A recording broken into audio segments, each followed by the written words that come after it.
Place in history, we're in downtown Bellows Falls with Steve Perkins, Executive Director of the Vermont Historical Society. Steve, what brings us here this week?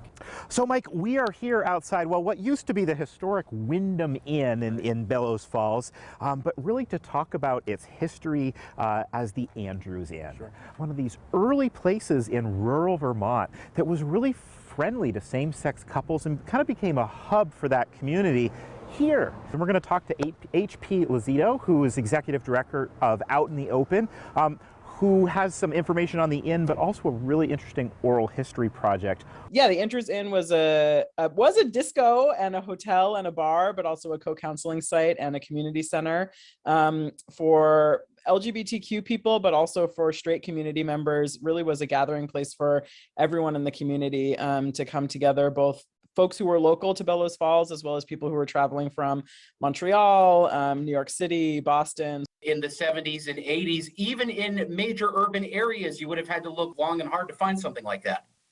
Absolutely. Yeah. So John Moises started it in the building that his parents owned at that time.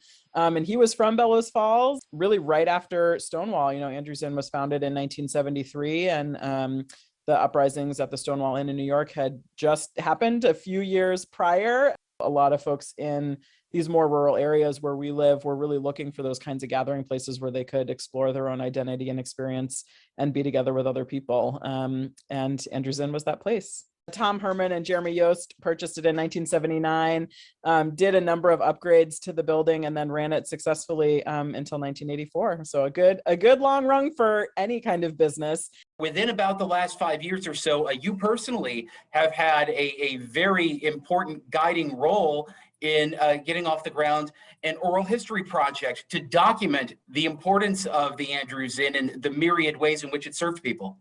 Yeah, absolutely. This has been a really powerful collaboration that started between our organization Out in the Open, Marlborough College, Vermont Performance Lab, and Rockingham Arts and Museum Project, among with, obviously big community involvement as well from individuals. A lot of the people that we talked to through this oral history project, described Andrews Inn really as being a life-saving place for them. Where can people find the product of the oral history project to this point? Absolutely. Yeah. So people can find the Oral History Project on our website at weareoutintheopen.org.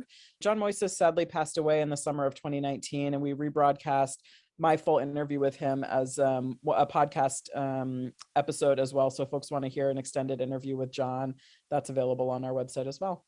If folks are wanting to talk about their experience at Andrews Inn, our door is always open. A door to friendship and acceptance at this place in history.